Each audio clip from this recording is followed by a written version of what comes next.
political analyst Asanda Ngoesheng joins us now. Asanda, good evening to you. You might have heard part of what the president has said. Interesting that the president is also addressing those that were contenders in this election. He says they're not losers, they're still leaders of the ANC, and they shouldn't feel a need to go anywhere, and they must be accommodated in future leadership positions.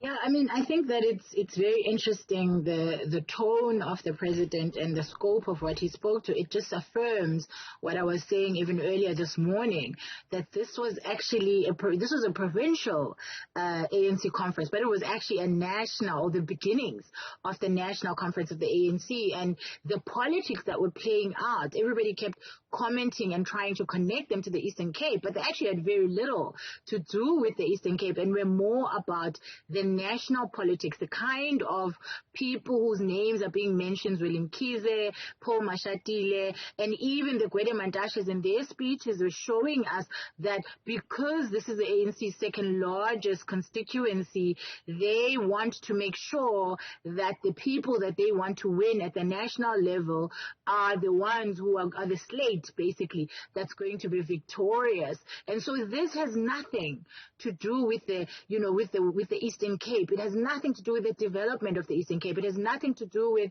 the Eastern Cape people getting better service delivery or even receiving better lives in one way or another. This is just pure politics and the fight for resources and the fight for positions of power. And it's the people who are at the national level who were basically doing a bit of puppeteering of the people at the local level, because if you heard some of the arguments, they're based on who is being supported at national rather than what does this person bring? What changes will they possibly bring? And even if you look at the kind of people who were, for example, in the Madikizela slate, these are people who have been, have had criminal charges against them. Some have even gone as far as full charges. Some have even spent time in jail. And you're asking yourself, how is it that we sit with an ANC that talks to us about the step-aside rule, and yet you have these people who shouldn't even be anywhere near a slate if the step-aside rule is being implemented, still being kind of put up for leadership, and you have the president of the ANC talking about how they need to be accommodated, because ultimately this is about positions in the ANC, and this is about the ANC retaining power and the ANC continuing its train of corruption and continuing its patronage lines. The people of the Eastern Cape are not any better because, Oscar is now going to be continuing his reign in the Eastern Cape. It has nothing to do with them.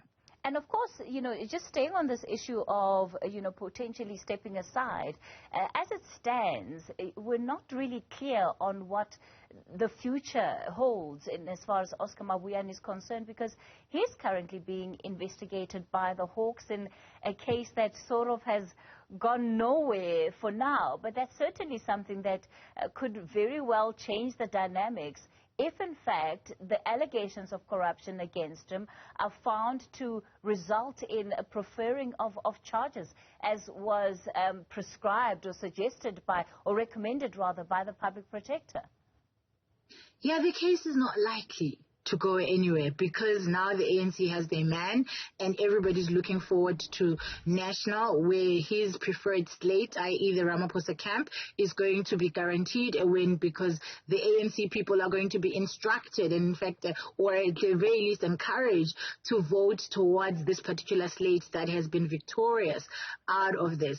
It really is a serious situation that we are in as a country, wherein we are being led by people who are unable to find leadership that is not tainted by corruption, because that tells you just how deep the rot of the ANC is, that both of the people who were at this point in time vying for the chairperson position, both of them are facing corruption charges or have been accused in some way or another of corruption. And so both leaders potentially were going to have to step down. And if you look at, like I said, the list of Madikizela particularly, it's people who have already even been charged. And so it shows you how deeply the rot is, and it shows you that although the ANC keeps talking about wanting to end corruption, keeps talking about wanting to be a clean political party, it is actually an impossible ask, because as I've said before, if you look at the NEC, it's literally a list of the accused. It's a list of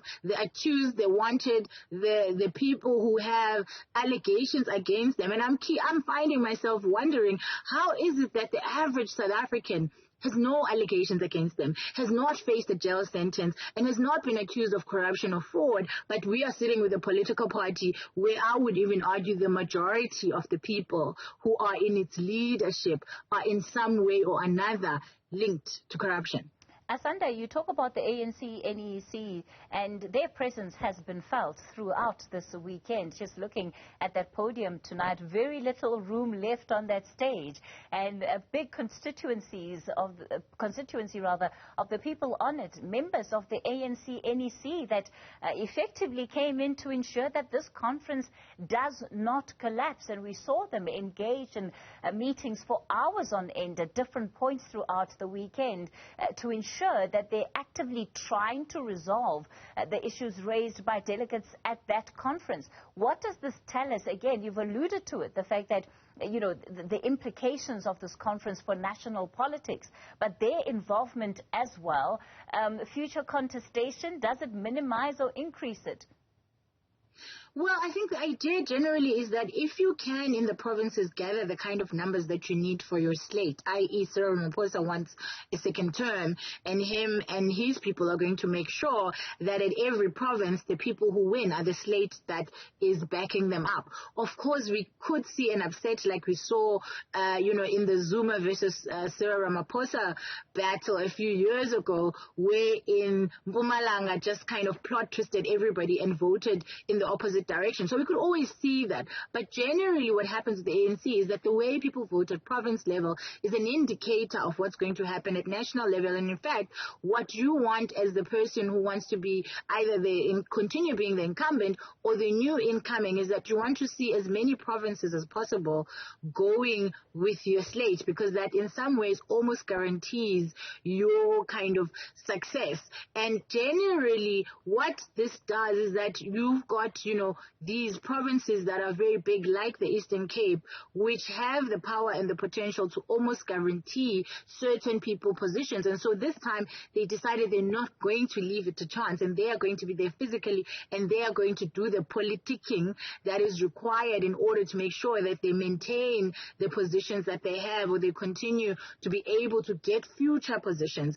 And Cyril Ramaphosa's kind of peace offering or kind of declaration that we must find positions or we must figure out ways for those who lost to continue to be in ANC leadership is just merely a declaration that, ultimately, no matter who wins, it's literally a situation where no matter who wins, the ANC wins ultimately. And that's what the ANC wants. And the gravy train continues, and the patronage line continues, and the more people, or rather in this case, the less people to pay off, because we've paid off enough people, as it were, in this province to almost guarantee us the result that we want at a national level. And this is the thing that really makes me upset, that we are seeing a political party that really does not care about South Africans, that really does not care about the provinces that they are visiting and the provinces that they are claiming to be getting involved in, but is actually more interested in making sure that they are guaranteed positions